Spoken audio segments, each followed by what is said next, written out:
Welcome to Bible study. This is the study we're preparing for September 15th at St. Michael's Lutheran Church in Portland, Oregon. For the last couple months now, we've been looking at at questions that people have raised, and that was our summer study, and it was good. But for the last several years, we have been studying books of the Bible, and we've decided it's probably time to come back to that. We asked, and suggestions were made, and we've decided to begin study of a text of the Old Testament, since in the spring we ended with a text in the New. It is the books of Samuel. We'll see how far we get. I don't know that we will by any means be able to cover them all, and just a few years ago we did cover some of the life of David as he wrote his Psalms. We may or may not get that far into these texts. But we want to begin a little study of the book of Samuel. It is one of the books that are called the Deuteronomic history. And we probably need to explore that just a little bit before we get into it. When I was young, they were always presented to me as history. The emphasis was on that word, on that part of it. And indeed, they tell the stories of God's people of old. But scholars, and interestingly, the Jewish community, which reads these, put a different spin on that rather than simply read as history. That's why scholars call it the Deuteronomic history. Interestingly, the Jewish people don't call them history at all. They acknowledge them, that they tell stories of the past, but they group this body of literature into the category of prophecy. Along with Isaiah, Jeremiah, those books, the books of Judges and Joshua, and 1st and 2nd Samuel and 1st and 2nd Kings are really considered to be books that tell us about God and tell us what God thinks of right now and what God says about the future. That's a different way to read them than maybe most of us are used to. But I have found, as I read them, it to be a most enlightening and edifying way to read them. And so that's what we're going to do. And I invite you to come along with me on that. Let's begin. Maybe we ought to go back and just look a little bit at where this fits in. The book of Joshua begins the Deuteronomic history. It, of course, is the story of God's people coming into the land and their conquest, their partial conquest of the land. If you remember at the end, the Canaanites were not completely kicked out. But as long as Joshua was alive, the people kept faith with God.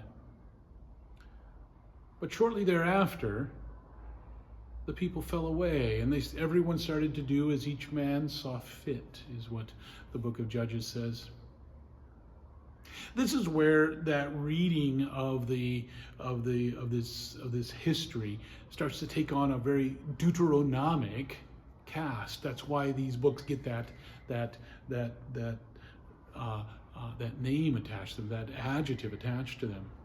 It really sounds as if the author, the editor of these stories, the one who's compiling these things, has the great scroll of Deuteronomy right open, right in front of him as he's doing this. And he is looking at the book of Deuteronomy and reading the events and the history of God's people through a lens that is shaped by, that is colored by the book of Deuteronomy. And if you remember, Deuteronomy was Moses' recapitulation of the covenant that God had made with the people at Sinai.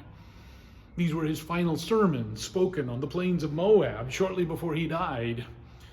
And in them he exhorted the people not to forget to worship the Lord their God, to follow the covenant, and to enjoy the blessings that God had in mind for them when they took possession of the land which the Lord their God was leading to them and which he had promised to Abraham and Isaac and Jacob. The Deuteronomic history is the story of God's people failing to do that. And it remembered that God had said that if they were to fall away, that he would raise up opponents for them. He would raise up persecutors. He would raise up oppressors, so that the people would be forced to turn once more to the Lord for help. And the book of Judges is that cycle just repeating over and over again. The people fall away. God raises up this oppressor.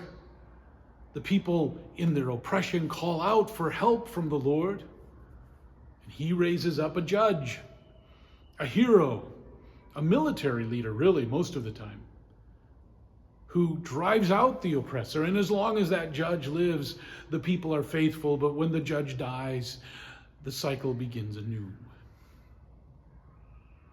The story of Samuel begins with the last, maybe the greatest of those judges, somebody who really brought together that role of judge and prophet as Moses had done for the people of God.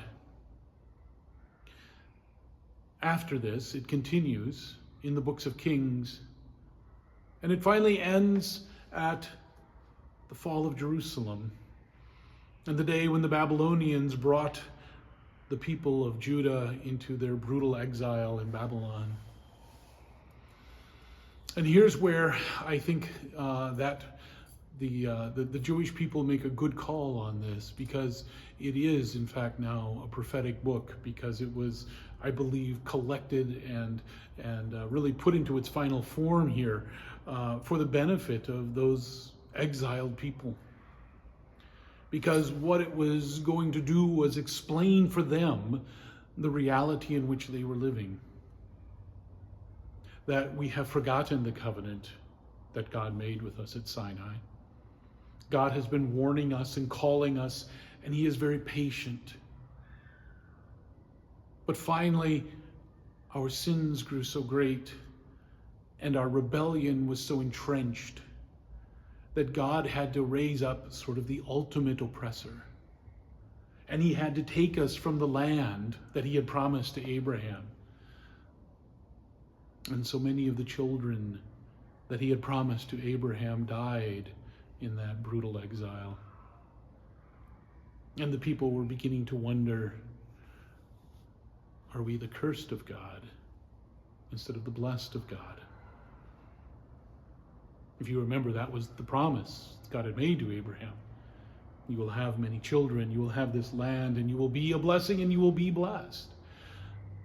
All of those things had been called into question by the exile. And the book of Deuteronomy, and the book of the Deuteronomic history, was intended to give them hope. In that sense, it was a very prophetic text, because it wasn't so much written to help them understand the past, but it was really to use the past to help them understand the present, to understand what God is doing right now and what God will do. By looking at what he did in the past, in those situations, and understanding how our situations are analogous and similar to that. And so these books have become treasured for anybody who is in exile. And really that's all of us, is it not? I mean, after the Garden of Eden, we've been exiled from paradise. And we long to go back. But all of us, in many ways, feel the alienation from God, this separation, this sense that we are not right in this world. And this world in which we live is not truly home. And so the book of the Deuteronomic history gives us a key to understanding ourselves, and more importantly, to understanding God, what he has done, and what he will do. And in that sense, they are prophetic. The primary message they wanted them to realize was that, yes, God raised those oppressors, but when people called out in penitence, and sought the mercy of God and his help, he always heard them. And he always brought mercy. For those people enduring the exile, grieving for their own children who had died, this was a message of hope.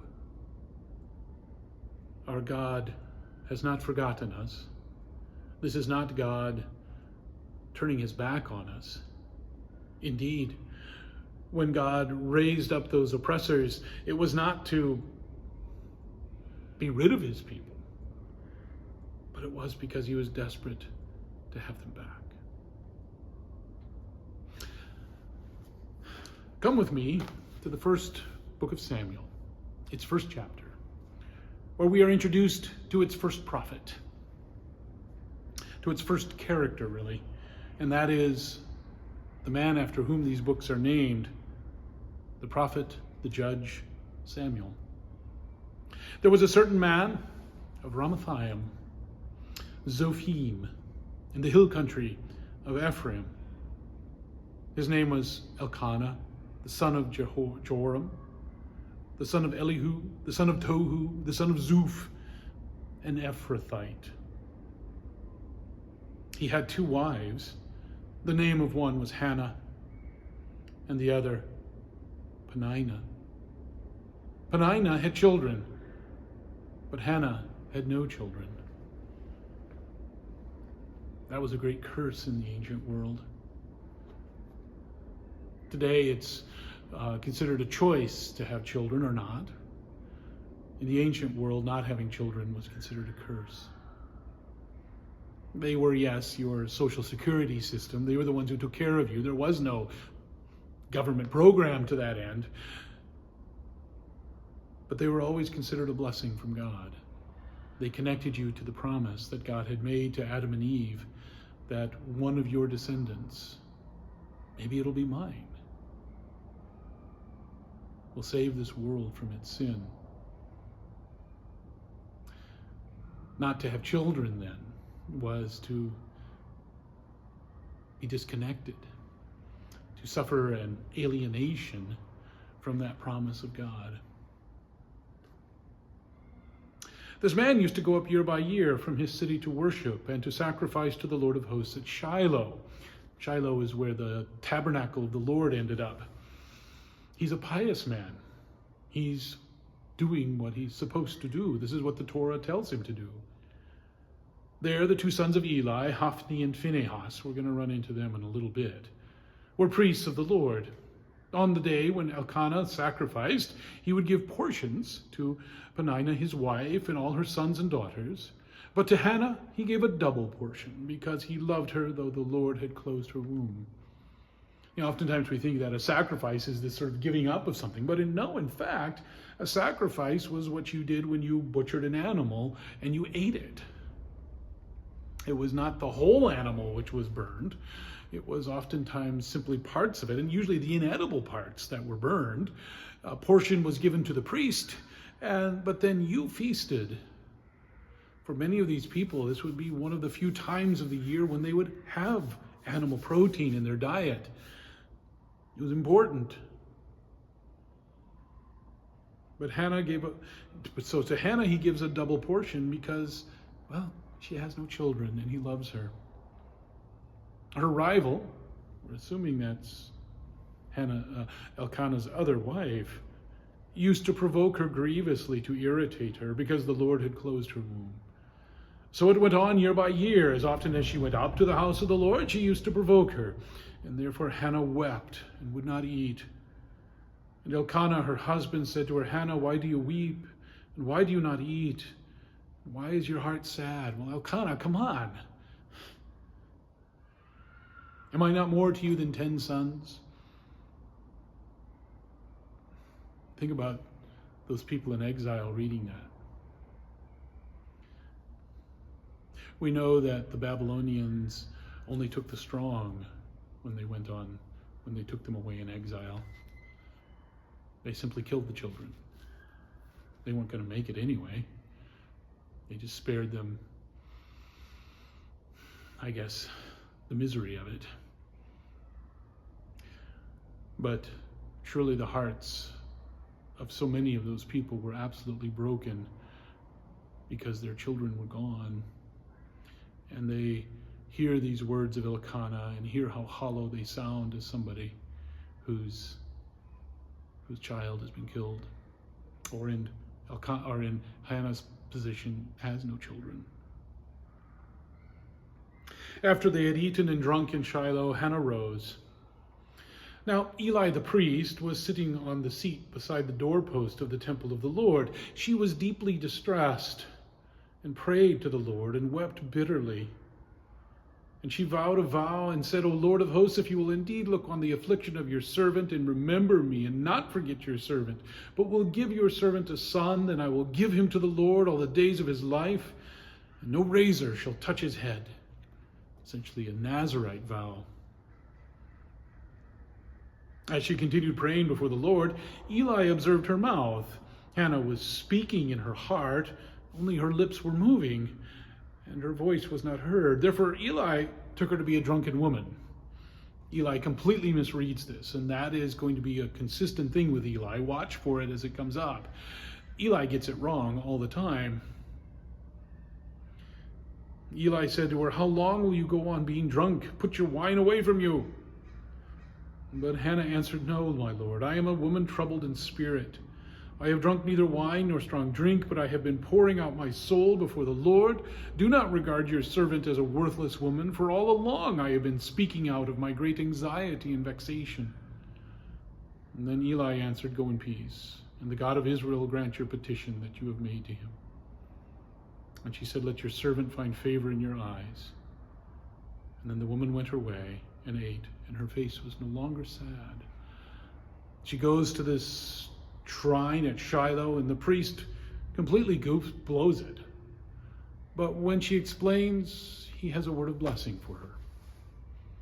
And she leaves comforted by that. Eli's not a good priest. But his word of blessing is still a word of blessing, isn't it? They arose early in the morning. They worshiped before the Lord. Then they went back to their house at Ramah. And Elkanah knew Hannah his wife, and the Lord remembered her. And in due time, Hannah conceived and bore a son. And she called his name Samuel, for she said, I have asked for him from the Lord. Samuel literally means God has heard. The man Elkanah and all his house went up to offer to the Lord their yearly sacrifice and pay his vow. But Hannah did not go up, for she said to the husband, As soon as the child is weaned, I will bring him, so that he may appear in the presence of the Lord and dwell there forever. Elkanah, her husband, said to her, Do what seems best to you. Wait until you have weaned him, only may the Lord establish his word. And so the woman remained, and she nursed her son until she weaned him. And when she had weaned him, she took him up with her, along with a 3-year-old bull, an ephah of flour, and a skin of wine. And she brought him to the house of the Lord at Shiloh. And the child was young. They slaughtered the bull, and they brought the child to Eli. And she said, O my Lord, as you live, my Lord, I am the woman who is standing here in your presence praying to the Lord. For this child I prayed, and the Lord has granted me my petition that I made to him. Therefore I have lent him to the Lord as long as he lives. He is lent to the Lord. And he worshiped the Lord there.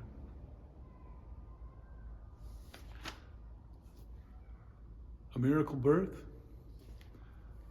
A story that brings us back to Abraham and Sarah, who were so longing for a child. Even the rivalry between Sarah and Hagar and between Jacob's wives, Leah and Rachel, gets born out here. We're remembering those days of old. And here a woman who felt like God had cursed her is suddenly given what she most wanted.